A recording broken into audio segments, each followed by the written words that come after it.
Well, as promised, the Shadow Home Secretary, Chris Philp, has joined us. Chris Philp, thanks so much for being with us, and good morning to you, back from being in the Channel. We'll talk about that later. We've seen this release, we've been through it, as Mari was just talking. One thing that did jump out to me is this idea to try and claw back some earnings from these people who are working illegally. How would you do that if they've already spent the money? Good morning. Morning. Well, it may be that some of the money has been saved, for example. If there are savings accounts, bank accounts, that needs to be looked at, because often people who have claimed asylum are being, well, generally speaking, they're being accommodated at taxpayers' expense in hotels or in flats. I think the Labour government has now getting on for 100,000 people in accommodation of one kind or another, costing hard-working taxpayers billions and billions of pounds a year. But look, it is really important to deter illegal working for a couple of reasons. First of all, it makes a mockery of our laws. Secondly, it's a pull factor. People smugglers actively market the possibility of working illegally in the UK to persuade illegal migrants who are circulating in Europe to come over to the UK. And actually, where the illegal working is for companies like Deliveroo, Just Eat and Uber Eats, it is actually posing a danger to women and girls as well. If someone makes a delivery and Deliveroo have done no checks on them, have got no idea who they are, there are obvious dangers, I say particularly to women and girls, where those deliveries are made to someone's home address. Maybe they're on their own, maybe it's late at night. So it is important this gets sorted out. And the fact, I went to an asylum hotel a few weeks ago in central London, and I found a compound next to the hotel full of bikes with Deliveroo, Uber Eats and Just Eats panniers. Local people told me illegal working from that hotel was rife, and the same is the case across the country. And that is a hotel run by the Home Office, paid for, with our money. Yeah, I mean, Deliveroo have said that their workers undergo identity and right-to-work checks to ensure that people are who they say they are. And well, they say that, but it's not working, is it? OK, but you will know that the government as well, as Mari was just telling us, has said they're already cracking down on this. They're saying that they are working with Deliveroo, Uber Eats and Just Eats to crack down on illicit account sharing, and they have agreed, those three firms, to increase the use of facial verification checks and fraud detection technology to ensure only registered account holders can work on their platform. And as Murray just said, hold on, the Home Office have also said they've made 6,500 arrests on exactly this. So, I mean, you're a bit late to the game bringing up this idea. No, it's the reverse. I mean, they announced all of those things the week after I went to this asylum hotel and exposed what was going on. It was only my visit to that hotel which then prompted them to suddenly take action. I mean, look, the proof of the pudding is in the eating. The government often makes these announcements and nothing really changes. So I'm going to be monitoring this very carefully. I'm sure the media will be doing the same to see if any difference is made. But they did this in a panic in response to the fact I exposed what was happening a few weeks ago. The Home Secretary was sitting right where you are and asked if she was panicking. She said, no, this has been a step of events that they have led up to, a step of policies that they put in place to try and get a handle of this. And as you all know, you were in government for a long old time and you didn't get control of this at all.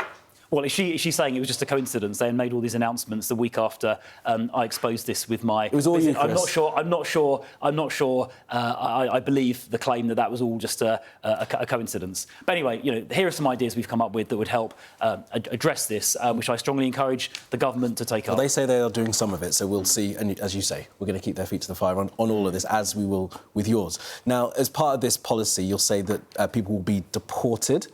I mean, attempts to try and remove people from this country before, when you were in government, didn't really work very well. Where are you going to deport them to? Safe third country, it says in your press release. Yeah, so I think people who are here claiming asylum who work illegally, or indeed people who enter the country illegally, for example, over the English Channel, which I was observing yesterday, should be immediately removed, either to their country of origin, their home country, if that is possible, or if it's not possible, a safe third country, which is why you need an arrangement like the one the previous government had with Rwanda. And I think it was a catastrophic mistake that Keir Starmer cancelled that just a few days before it was due to start, with no replacement plan in place. And that is why this year so far, 2025, has been the worst year in history for illegal migration across the Channel. You know that hundreds of millions of pounds were spent on that plan. You managed to send 4 volunteers, and then the Conservative Party called an election before it was really, really tested. So, I mean, that might be your fault. So it never started properly, and I think it would have worked had it started.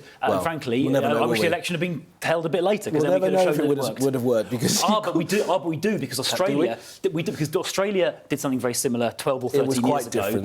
They were putting them on an island that was nearby. They weren't shipping them to East Africa. Well, it wasn't nearby. It was several thousand miles away. And it wasn't. And the point is, the principle that Australia demonstrated, and common sense tells you it would work. If you try and enter a country illegally and you are near certain to get removed somewhere else, then you're going to pretty quickly stop making the attempt as a deterrent. It works in Australia, it would work here. On deterrence, ID cards are being talked about. We're talking about illegal working. What if people all had ID cards and you had to check them, as they do in Europe? Is that something that the Conservatives would be interested in pursuing? So I think there is a very strong case to say that if anyone is trying to access taxpayer-funded services, so things like welfare, the NHS, then you should have to prove your identity to be absolutely certain the person who is accessing those taxpayer-funded services is who they say they are. Now, there is a debate about whether you go even further and have kind of mandatory ID cards that everyone has to carry. Now, there are obviously concerns about civil liberties and personal freedom on the one side, but obviously we do need to grip this illegal immigration problem on the other. On the fence, what do you think?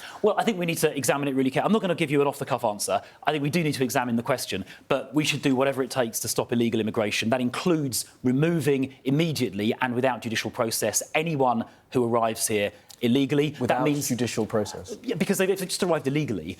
We shouldn't be letting the court system take years to process. That's why we've already said we should disapply the Human Rights Act from immigration matters to stop things getting bogged down, and why we're reviewing whether we should go one step further and leave the ECHR, and we're going to be getting a report from an eminent lawyer, an eminent barrister, on that in just a few weeks' time. Well, one step further on all of this has been taken by Nigel Farage from Reform, who says that he doesn't care whether their home country that they've come from is safe. Send them back there. Is that a step the Conservatives would take? Well, I think some countries you just can't send someone to, and that's why you need a third country like Rwanda for those cases. So you wouldn't be sending people back, as he says, to like Afghanistan or Syria or wherever's deemed unsafe at this point? That's not. Well, actually, some European countries, I think Germany, for example, is now sending people back I'm asking to whether Afghanistan. Conservatives would. Look, I think there are always going to be some bits of the world where it's just not possible for whatever reason, and that's why you do need a third country. So a line like you Rwanda. wouldn't cross there. We had that lined up, and we do need, and you do also with these policies need to just think it through properly rather than just shooting from the hip,